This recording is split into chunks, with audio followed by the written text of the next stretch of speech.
tutaramenya ikintu na kimwe kuri Yesu, hari ikintu cyari mu mitima yacu twaramukunda. Kumukorera n'umuriro kandi atabintu byinshi cyane uramenya kuri Bibiri ivyita urukundo. Imana utiyumvira igihembo na kimwe, utiyumvira merci y'umuntu n'umwe. Ikibazo sinabantu, ikibazo ni wewe nyene. Hinduka wewe nyene, ubikemura indani. Urabiza ati uyu muzi nawe uranduye, igiti ntikizosubira kunanda. Ubwira uza aho nyene, wumvise Imana.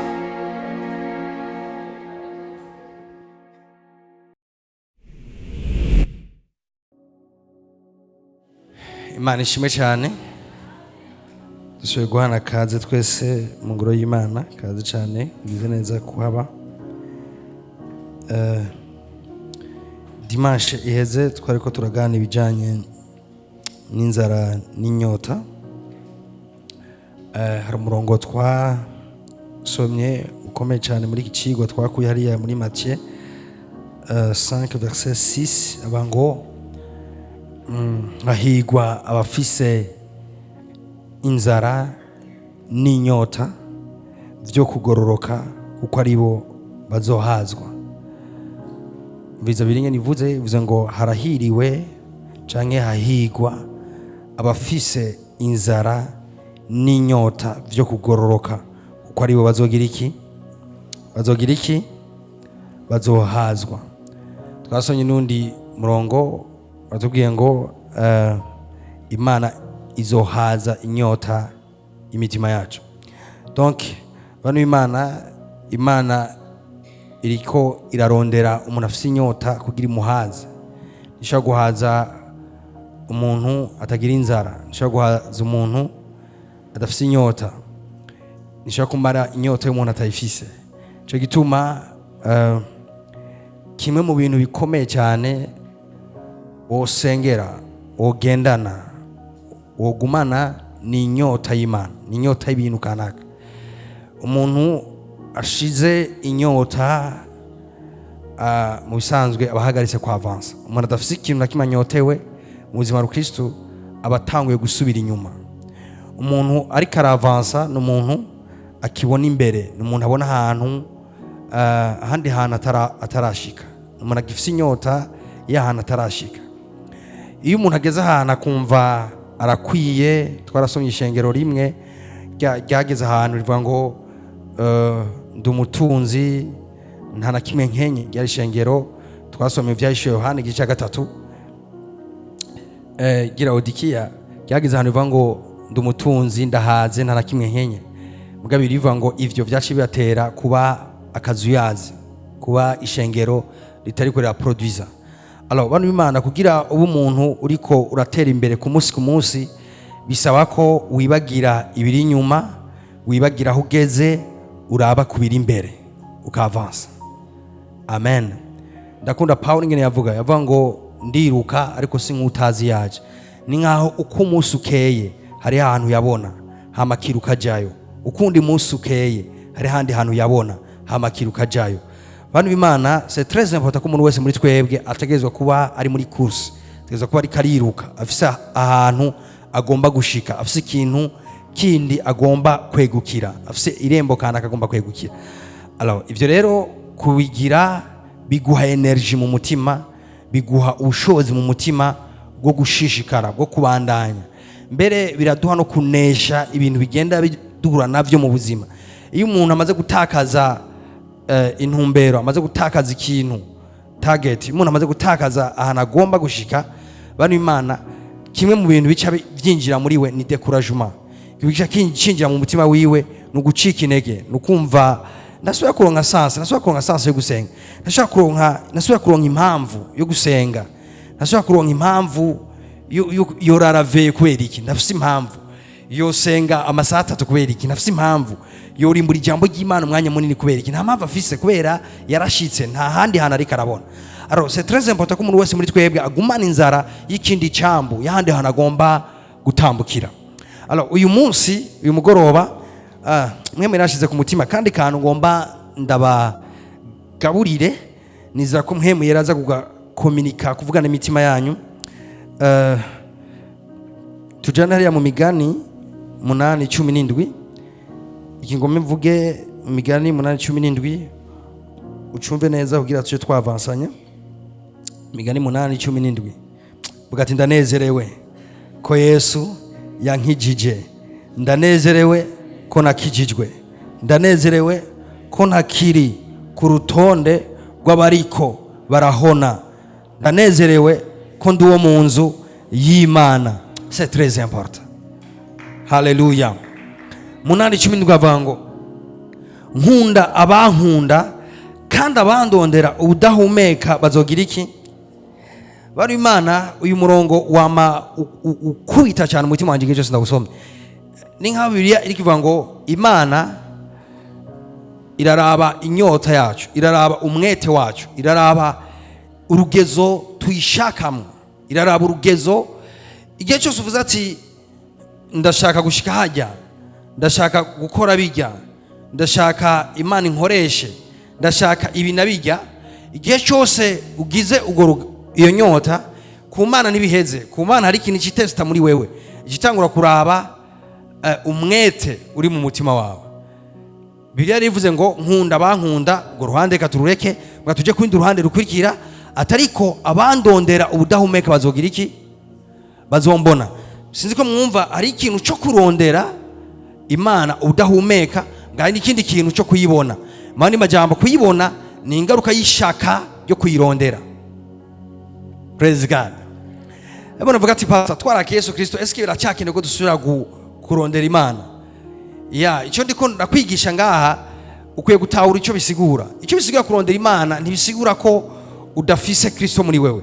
Icyo bisigura kurondera Imana bisigura kurondera presence yayo iri tangible, igaragaye. Amen. Bani Imana kuba Yesu ari muri twebwe ni kimwe, muga kugenda na presence yiwe ni kindi. Twe turatravaya ngaho, hari icyo dukora, aho rajyamo gusenga, aho rajyamo kwisonzesha, aho rajyamo kurimbura ijambo ry'Imana, aho rajyamo umwete wacu, kugenda na presence y'Imana, aho rajyamo umwete wacu. Alors rero ngaha yavuze ngo nkunda bankunda, ubwo ruhande narurenganye, mugabo abandondera ubudahumeka. Ndakunda ko Bibiliya yacivuga ngo bazombona. Muyandi majambo umuntu wese afise inyota yo kubona Imana mu ruhande kanaka, umuntu afise inyota yo kubona Imana muri facette kanaka, hariho promesse iri ngaha mu ijambo ry'Imana ivuga ngo uwundondera ubudahumeka azogira iki? Azombona. Muyandi majambo utarabona Imana mu karere kanaka nturayirondera nkuko bihagije. Nkandagasubira. Praise God. Utaragiranira contact n'Imana mu karere kanaka, ikibazo si Imana, kuko Izera amaze kuvuga ati uwundondeye udahumeka azogira iki?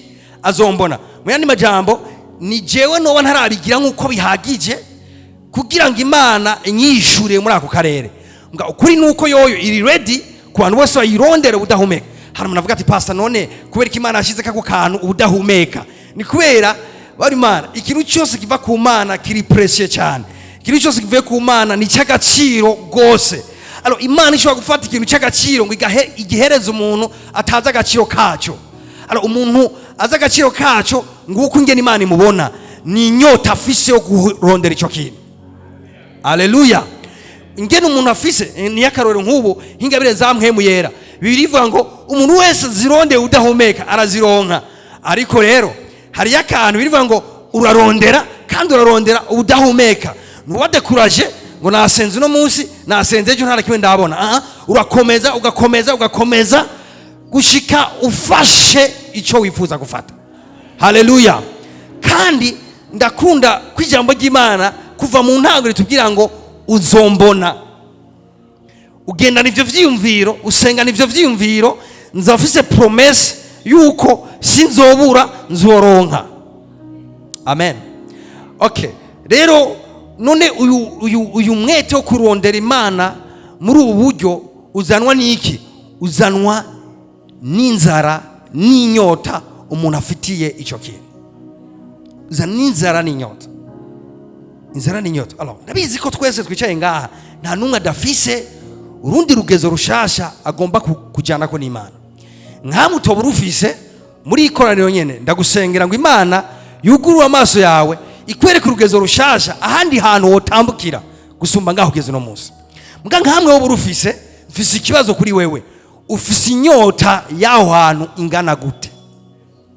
Kuko inyota ufise n'inzara ufise biraza kudetermina ingene ubironka, biraza kudetermina ingene ubigenderamo. Ikibazo canje rero, ubinyotewe ku rugezo rungana gute? Wobitangira ikiguzi kingana gute kugira ubironke? Wumva uri pre gukora ibingana gute kugira ngo ufate ico cyatumya gufata? Uri pre kugira iki? Uri pre gutanga sacrifice ingana gute? Barumana sacrifice rero dutanga kuvy'Imana yatweretse iradetermina kubijanye n'ingene canke n'igihe tuzobishikirako. Rero uyu mugoroba urwo ruhande siko ngombejemo cyane, mugabo ngombeje ku rundi ruhande rukomeye cyane. Tujyana rero muri Matthieu, aha nyene Matthieu 11:28. Ndashima Imana ko ngomba nigishira ijambo. Ndashima Imana ko ngomba nigishira ijambo vraiment. Matthieu 11, reka some kuri 28. Abango nimuze kuri jewe mwese abananiwe n'abaremerewe ndabaruhura, mwikoreze ingata yanje munyigireko, kuko ndumugwaneza niyoroheje mu mutima, namwe muzoronka uburuhukiro bw'imitima yanyu. 30. Kuko ingata yanje itababaza n'umutwaro wanje uhahutse. Amen. Kuri uyu murongo wa 28 gushika kuri 30 harimo ibintu bibiri. Yesu yavuze ngo nimuze kuri jewe afise imitwaro, abarushe n'abaremerewe ndagira iki? Ndabaruhura. Iyi ni kategori ya mbere. Yavuze ati abantu imitwaro yabo icambere ntibakwiye kuyikorera. Nikosa kwikorera umutwaro wawe, nikosa kugendana imitwaro yawe ubuzima bwawe bwose.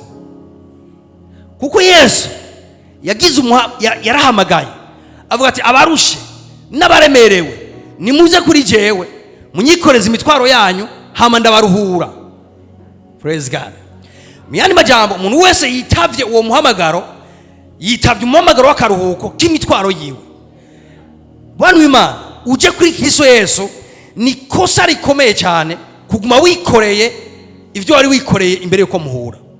Ukwiye kuruhuka ukabimushirako hamukamwizera.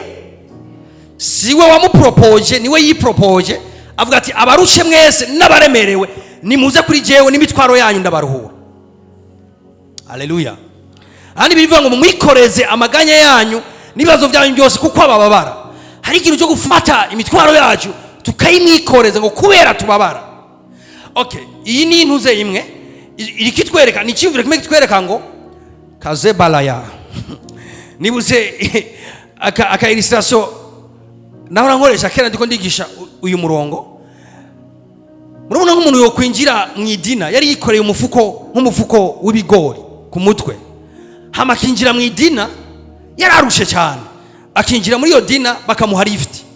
Hama yinjiye muri iyo lift hagutora wa mutwaro wiwe, wa mufuko wa vya bigori, hama ngo atereke mu idina, hama yinjoyinga umunyenga w'iyo dina, akaca guma yikoreye wa mutwaro mu idina.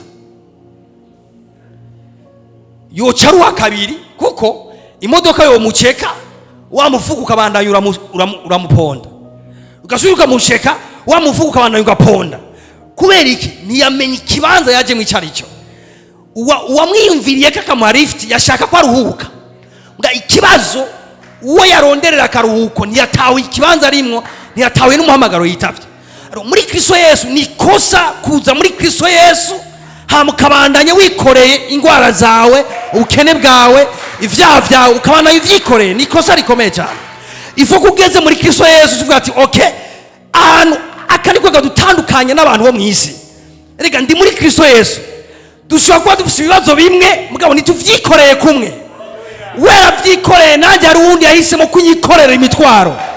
Avuga ati kuko ndakubabara narahisemo kukwikorera imitwaro yawe. Alors iyi ni aspimwe mu byo ngomba kuvuga. Ugiye kuba muri Kristo Yesu uruhutse, vuga ati ndaruhutse. Nyumviriza, ukaba ufise umwana kugoye, mwereke Yesu tekana. Ukaba ufise akazi katari karagenda neza, bibwire Yesu amutekana. Ukaba ufise amachallenge ahaca nkariya, bibwire Yesu amuca utekana. Nico bita kumwikoreza imitwaro yacu. Amena. Ikiri cyo gituma umunezero amasaha 28 kuri 28 suko atabibazo bihari, ni kubera ibibazo byacu bifite uvyitwararitse kandi arabishoboye, ashoboye kubikemura. Kaze tarabashaka taraba, vuga ati imitwaro yanje yose narayituye, narimushizeko, nanjye ndaruhuse mu izina rya Yesu. Amena.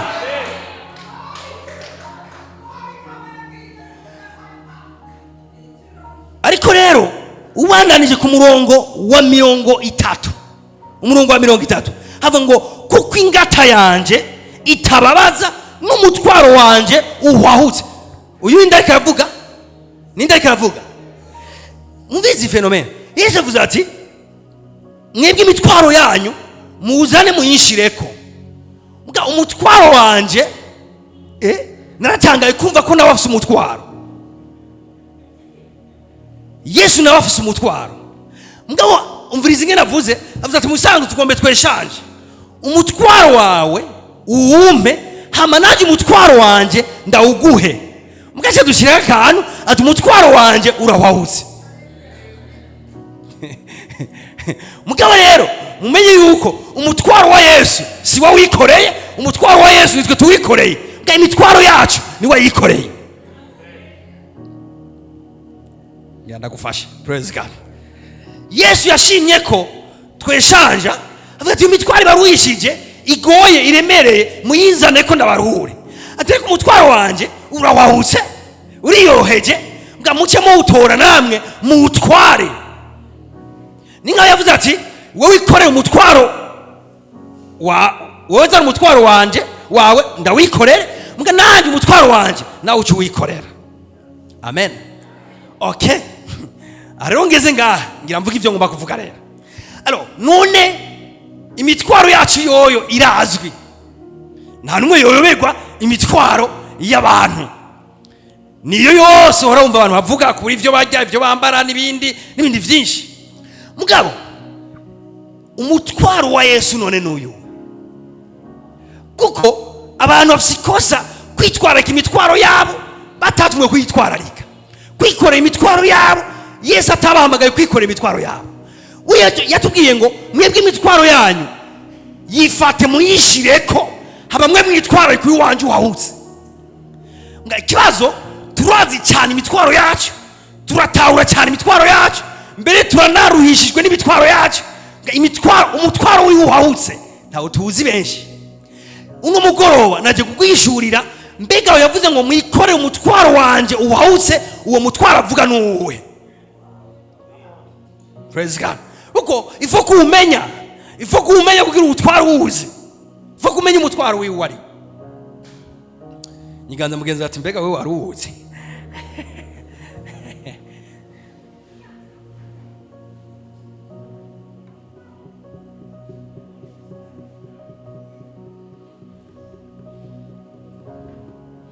La la la la la.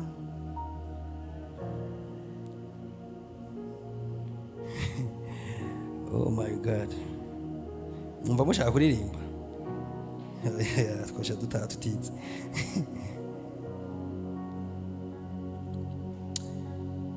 Glory to Jesus.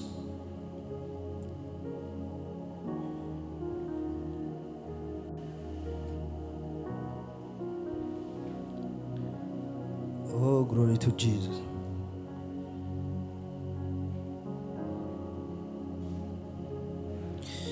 Reka tujane hariya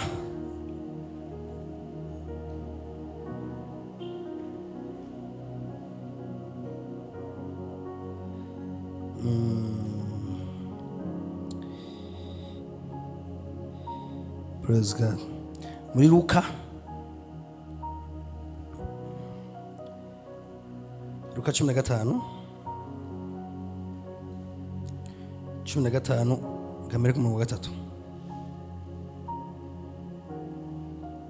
Abacira uyu mugani ati hogira umuntu muri mwebwe afise intama 100 yozimi zimwe muri zo ntiyosiga izindi 99 mu gahinga akaja kurondera iyazimiye kugeza nahagize iki kugeza ayibonera.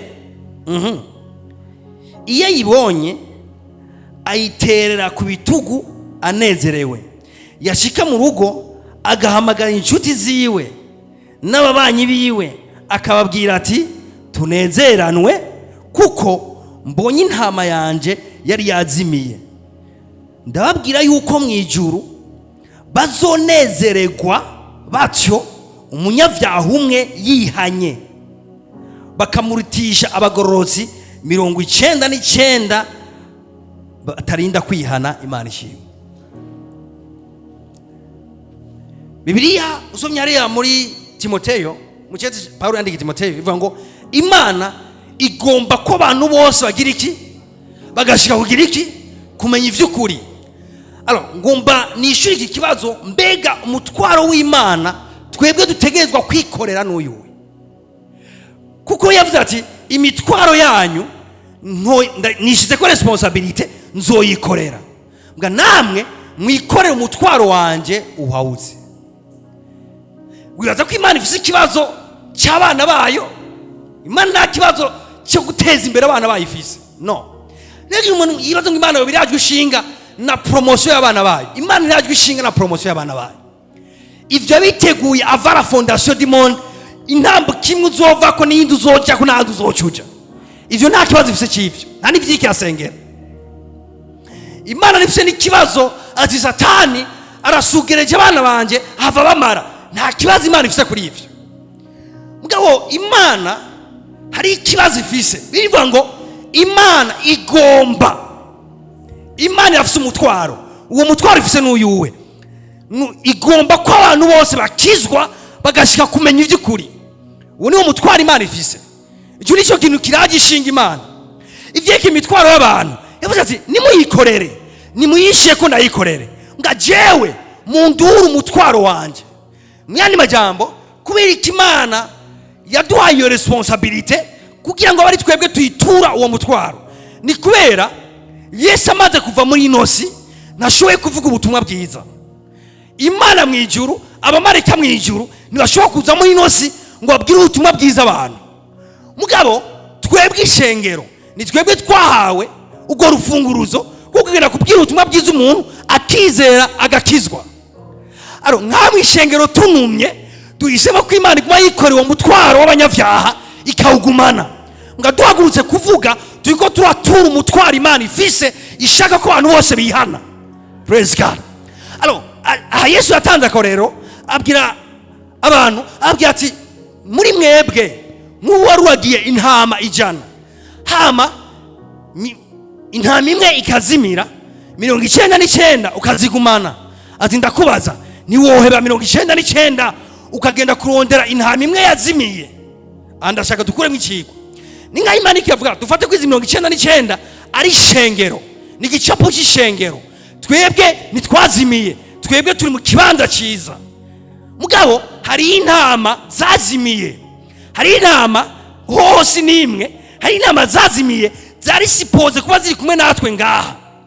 Kubera ivyeke agakiza Yesu ntiyabikoreye twebwe gusa, yabikoreye bose. Mbwa hari abantu batari muri we, bari mu bindi bibanza bazimiye. Mbwa abo bantu rero biriki tubwira ngo igicapo gikomeye cyane. Tubwira ngo 99 umuntu ashobora kuzirengagiza, umwungere ashobora kuzirengagiza akagenda kurondera intama imwe yazimiye.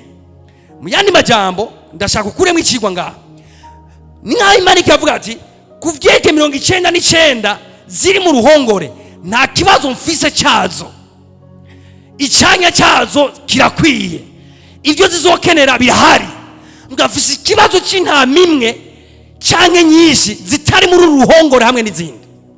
Avuga ati kubera urukundo nkunda izo ntama. Ni nka bari kwatubwira ati amaso y'Imana, umutima w'Imana buga ahanini nuri kwishengero umutima w'Imana hanini uri kubazimiye kubera ati Imana ishoye guhaguruka igahera suguheba komtere mugabo nukumera nk'uwirengagije gatonyi abamaze gukira kugira ikiza batarakira. Aro uwo mutima w'Imana niwo ngomba ndabarememo mu izina rya Yesu Kristo, niwo ngomba kuno musi twotahana. Bibiliya akakaniki yatubwira karakomeye cyane, ningaye kitubwira ati mu bisanzwe umuntu areponze kumwamagara kuzana abantu kuri Kristo Yesu ariko arahura umutwaro Imana ifise. Nkamwe rero woba wizera ko imitwaro yacu yose Yesu yahisemo kuyikorera, uze twikorera umutwaro wiwe. Praise God. Vuga ati naremeye narahishemwo kwikorera umutwaro wiwe uwahuse mu izina rya Yesu Kristo. Ega nababwire rero Imana ati pasa none ko ibintu bimeze gutyo kugira umuntu yumva uwo mutwaro nk'uko Imana ufise habiki Imana ibigenza gute? Ndakubwira.